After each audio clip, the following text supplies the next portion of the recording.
Ya pemirsa, masyarakat kini menunggu hasil kerja tim intelijen kebencanaan yang nantinya berfungsi untuk memberikan pelayanan informasi dan juga penanggulangan bencana agar dapat meminimalisir korban terdampak bencana. Dan untuk membahasnya lebih lanjut telah hadir di studio Metro TV Suprayoga Hadi, yakni perencana ahli utama Bappenas, Ketua Umum AP2I dan Wakil Ketua 1 IABI. Selamat pagi Pak. Selamat pagi Mbak Jen. Iya, ini tim intelijen sudah dibentuk. Sebenarnya apa yang dimaksud dengan tim intelijen ini? Makasih Mbak. Ini memang menarik ya, Pak Kepala BNPB yang baru mencoba menawarkan namanya tim intelijen. Sebetulnya ini semacam tim koordinasi sebetulnya kalau kita ingin coba melihat dalam konteks yang lebih operasional. Karena selama ini memang kita melihat bahwa salah satu fungsi dari BNPB itu adalah fungsi koordinasi. Selain juga fungsi komando kalau ada tanggap darurat dan juga adalah fungsi eksekusi kalau dalam konteks pemulihan. Jadi ini memang agak sedikit krusial, memang agak sedikit mendesak bahwa perlu ada percepatan lah, seperti pengumpulan informasi, kemudian juga analisis informasi dan bagaimana kemudian mendeliver itu informasi kepada masyarakat, juga laporan mungkin kepada pimpinan dan sebagainya untuk keputusan decision making proses lebih lanjut. Tapi yang saya melihat di sini adalah sebetulnya ini patut diapresiasi dalam konteks kemendesakan sebetulnya. Karena sekarang kan terus terang konteks sinergi antar lembaga, koordinasi dan sebagainya ini memang sangat perlu untuk diutamakan sekarang. Kita nggak bisa berjalan sendiri, BNPB nggak bisa berjalan sendiri. Dan semuanya harus juga tertata dan terlihat bahwa ada planningnya ke depan dalam hal ini. Karena itu kita juga sebenarnya di Bappenas sangat concern dalam hal ini bahwa kalaupun ini nanti akan dibentuk, memang harus punya semacam satu work plan yang jelas. Bagaimana rencana kerja yang jelas. Dan kira-kira ini apakah dalam bentuk konteks jangka mendesak atau mungkin jangka yang menengah dan panjang dalam hal ini. Oleh karena itu ini memang kita coba lihat karena baru dibentuk ya. Karena kita belum lihat ya. Tadi sudah disebutkan oleh Pak Kepala BNPB, ada BMKG, ada BPT, LIPI, KKP, itu baru satu sisi loh, itu baru dalam kaitannya mungkin dalam hubungannya dengan antisipasi Selat Sunda dan sebagainya, Krakatau dan sebagainya. Tapi ke depannya kita punya lebih dari 11 jenis ancaman bencana dan itu harus juga dikonsolidasikan juga lebih lanjut. Jadi rombakan dari koordinasi itu adalah faktor utama dari pembentukan tim intelijen ini? Pembenahan yaitu penguatan. Banyak sekali yang harus dibenahi Pak, apa saja? Kalau kita melihat dalam konteks ini memang harus sekali lagi tadi fungsi koordinasi memang harus diperkuat. Dan kemudian koordinasi itu juga harus dilandasi dengan satu work plan yang jelas. Dan kemudian ada semacam pembagian tugas juga yang jelas dalam hal ini. Karena bagaimanapun kita harus tahu bahwa fungsi koordinasi harus juga didukung oleh kelembagaan juga yang jelas, yang kuat dalam hal ini. Ya seperti contohnya umpamanya dalam kaitannya dengan yang agak mendesak ini, BMKG. Kemudian Badan Vulkanologi tadi disebutkan juga.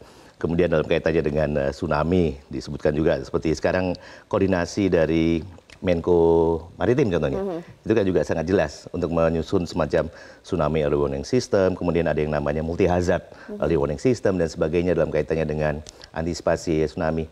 Jadi memang ada beberapa aspek kelembagaan yang memang harus dibenahi, tapi memang harus jelas job desk-nya dalam hal ini.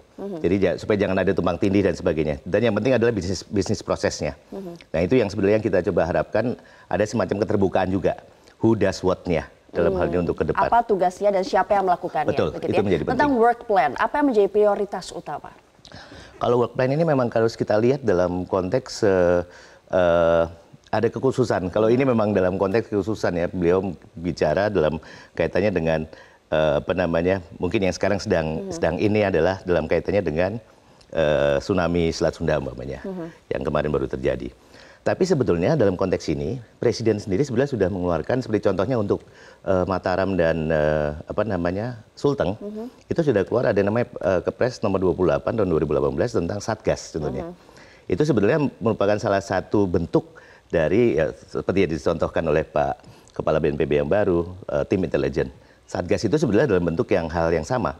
Seperti contohnya untuk Lombok ya, gempa Lombok itu kemudian dikoordinasikan oleh Menko PMK umpamanya.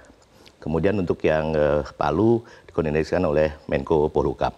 Itu ada kelihatan ada Jadi beberapa. Setiap daerah akan ada kekhususannya siapa saja yang akan melakukan apa dan mereka akan melakukan pemetaan seperti itu. Dalam konteks yang memang agak perlu ada tim khusus dalam hal ini. Sebetulnya kalau umpamanya ini berjalan dengan baik, sudah well running ya, running well dalam hal ini, itu sebenarnya cukup dengan fungsi koordinasi yang dilakukan oleh BNPB, kemudian Menko juga punya fungsi tersendiri dan sebagainya.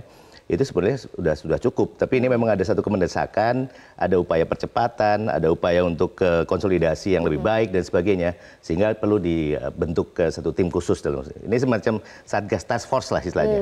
Jadi kalau enggak ya kita akan berjalan business as usual sepanjang sebetulnya dari sisi koordinasi itu berjalan dengan baik dalam hal ini. Rencana akan berjalan 100% mulai kapan? Kalau saya melihat dalam konteks ini, saya sudah kontak juga teman-teman BNPB, tim dalam tanda kutip intelijen ini memang baru akan dibentuk sebetulnya. Dan ini mungkin nanti akan juga harus di legal formalkan kan, mau nggak mau. Apakah ini hanya dalam bentuk peraturan kepala BNPB atau mungkin diangkat lebih tinggi lagi seperti Satgas untuk Palu dan Lombok melalui peraturan presiden atau keputusan presiden dalam hal ini. Ini kita masih perlu melihat juga. Dan yang penting itu kita harus juga melihat dalam konteks work plan-nya. Rencana kerjanya ini sampai kapan? Apakah ini dalam konteks mendesak mungkin 3 bulan kan, apalagi sekarang kita tahu seperti contohnya di Palu pun masih berlanjut nih masa transisi. Masa tanggap darurat umpamanya di Lampung Selatan dan di Banten umpamanya ini juga Pandeglang juga masih perlu diperpanjang dan sebagainya. Apakah dalam konteks itu kita akan coba untuk menyikapi masa transisi ataupun masa darurat ini, atau dalam konteks nanti beyond itu sampai dengan nanti koordinasi untuk pemulihan, bahkan untuk nanti pencegahan dan mitigasi. Jadi ini memang masih banyak yang harus direncanakan soal work plan dan apa yang akan dilakukan rencana ke depannya. Oke, BPBD ada tim intelijen, lalu dikatakan juga BPPT juga punya tim intelijen. Bedanya apa? Scientific base ya. Kalau BPPT itu kan sebenarnya lebih dalam konteks ada BPPT, ada LIPI. Kita sangat apresiasi kok dengan apa yang sudah dilakukan juga oleh teman-teman contohnya di BPPT dengan mereka mencoba untuk memproduksi dulu ada BUI untuk untuk tsunami early warning system dan sebagainya. Memang aplikasinya atau usernya adalah di sisi seperti BMKG dan teman-teman BIG dan sebagainya termasuk BNPB sebagai user. Tapi teman-teman peneliti dalam hal ini juga mengeksplor terus.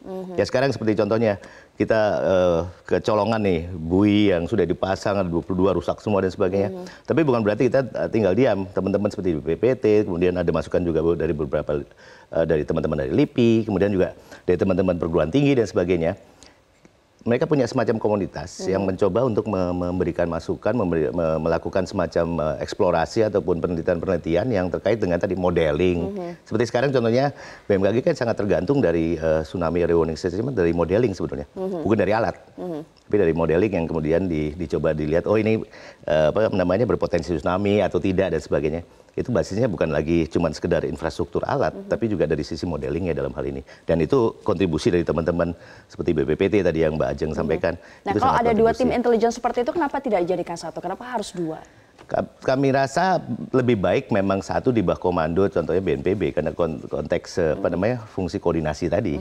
Tapi kan ini masih saya pikir wacana yang belum benar-benar solid ya, belum legal formal. Tapi kalau memang diperlukan dan lebih baik memang dalam 1 tim. Dan seperti tadi yang saya katakan, Perpres Satgas pun sudah ada sebetulnya. Jadi kalau kita menginduk ke dalam Kepres 28 dalam hal ini sudah jelas bahwa ada tim Satgas dan kemudian ada Menko yang nanti mengkoordinasikan untuk itu. Seperti contohnya untuk tsunami warning system dan multi hazard early warning system, kebetulan nanti sore kan akan dibahas di rapat terbatas kabinet. Itu contohnya adalah selama ini sudah dikoordinasikan oleh Pak Luhut untuk Menko Perekonomian. Ada BMKG, ada BNPB, ada BPPT di situ. Jadi semuanya kumpul di sana untuk berkoordinasi tentang peringatan dini tsunami contohnya, atau peringatan dini lintas bahaya, ancaman bencana dalam hal ini. Lalu sebenarnya apa yang akan dikaji dari tim intelijen ini dan bagaimana sinergitasnya?